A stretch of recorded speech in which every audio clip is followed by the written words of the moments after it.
জিয়াগঞ্জের একজন শিক্ষক ছিলেন, ইংরেজি শিক্ষক। তিনি গতকাল রাত 1টার সময় পরলোক গমন করেন। তার বাড়ি রঘুনাথগঞ্জে। তিনি আমাদেরই একজন সহযোদ্ধা ছিলেন।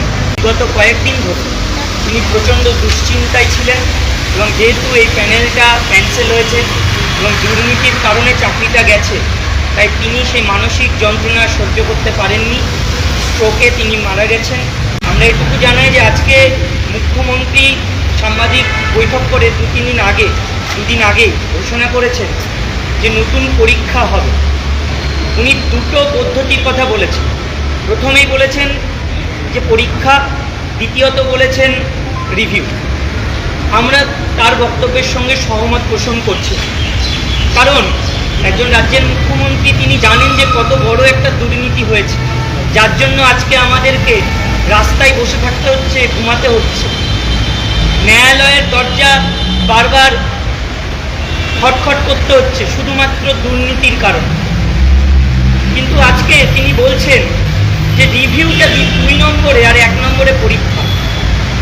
1 নম্বরে রিভিউ হওয়া উচিত, তারপরে কিউরেটিভ হওয়া উচিত, তারপরে হওয়া উচিত বিভিন্ন রকম আরও কী কী পদক্ষেপ আছে, আইনি লড়াইয়ে আর কি কি আছে সেটা সরকারের অবশ্যই দেখা। আইনি লড়াইয়ে কিভাবে আবার পরীক্ষা না দিয়ে যোগ্য যারা তাদেরকে পুনর্বহাল করা যায় সেই ব্যবস্থাই কিন্তু সরকারকে করতে হবে। কোনোভাবেই 10 বছর পরে এসে সেই মেন্টাল স্টেবিলিটি থাকে না যে স্কুলের বাচ্চাদের পড়ানোর বিষয়বস্তু একরকম আর কম্পিটিটিভ পরীক্ষায় বসার বিষয়বস্তু আরেক রকম। সেটা সবাই পারবে এমনটা নয়।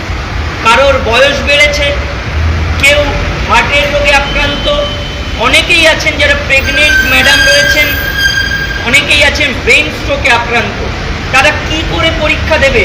তাহলে যেদিন পরীক্ষার দিন ঘোষণা হবে সেদিন এনারা যদি প্রেজেন্ট না থাকতে পারেন তাদের চাকরির কি হবে?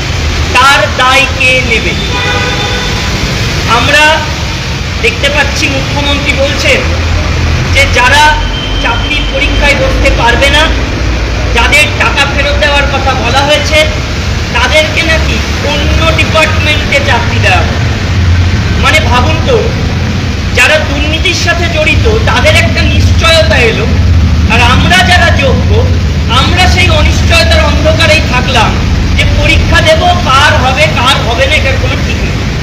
এমন এক রাজ্যে বাস করছি যেখানে টাকা দিয়ে চাকরি পাওয়াদের ক্ষেত্রে একটু বেশি সহৃদয় হয়ে যাচ্ছেন, আর যারা যোগ্য মাত্র 240 টাকা দিয়ে ফর্ম ফিল আপ করেছিলাম বলে আজকে তাদেরকে রাস্তাতেই রেখে দেওয়া হচ্ছে, অনিশ্চয়তার অন্ধকারেই রেখে দেওয়া হচ্ছে।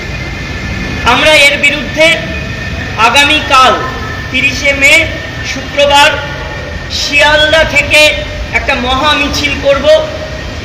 আমাদের দাবি থাকবে নবান্নে মুখ্যমন্ত্রীর সঙ্গে সাক্ষাৎ, এবং পরীক্ষায় বসা নয়, পরীক্ষা ছাড়া কিভাবে যোগ্য যারা দুর্নীতির সঙ্গে যারা আপোষ করেনি তাদের চাকরিতে পুনর্বহাল করা যায়, তার জন্য কি কি পদক্ষেপ মাননীয় মুখ্যমন্ত্রী নিচ্ছেন, কমিশন নেবে বা রাজ্য সরকার নেবে।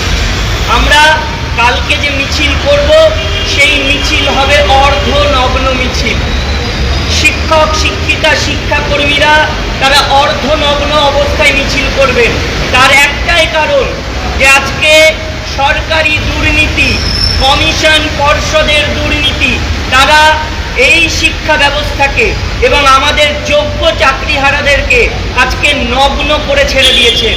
এবং এই বিচার ব্যবস্থা, যেখানে আমরা বিচার পাওয়ার জন্য যাই, সেই ন্যায্য বিচার আমরা পাইনি, তাই তারাও আমাদেরকে সেই নগ্ন হওয়ার পথেই এগিয়ে দিয়েছেন। তাই জন্য আমরা অর্ধনগ্ন মিছিল করব। পরিস্থিতি যদি শোচনীয় হয়, ভবিষ্যতে যদি দেখি যে যোগ্য ও মেধার ভিত্তিতে চাকরি পাওয়া একজনও যদি বঞ্চিত হয় বা তারা যদি তাদের চাকরিতে সসম্মানে ফিরে যেতে না পারে, তাহলে আরও কঠোর পদক্ষেপ আমরা নিতে বাধ্য হব। শিয়ালদা থেকে কোথায় যাবে আপনাদের এবং সময়? আমরা কাল সকাল 11টার সময় শিয়ালদা স্টেশন থেকে মিছিল শুরু করব এবং সেটা নবান্ন অভিমুখেই হবে, নবান্নে মুখ্যমন্ত্রীর সঙ্গে আমরা সাক্ষাৎ করব।